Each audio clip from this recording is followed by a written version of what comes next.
Oops, wrong email sent. Check below the bottom left corner and here is an undo. When you click it, it will be back. The email will not send.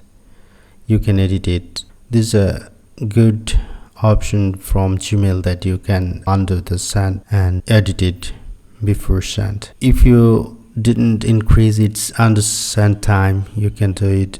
Just click gear icon, click see all settings. Under general tabs, go down and see the undo send, and here you can increase send cancellation period to 30 seconds, which will give you more time to control your email. So now go down and click save changes.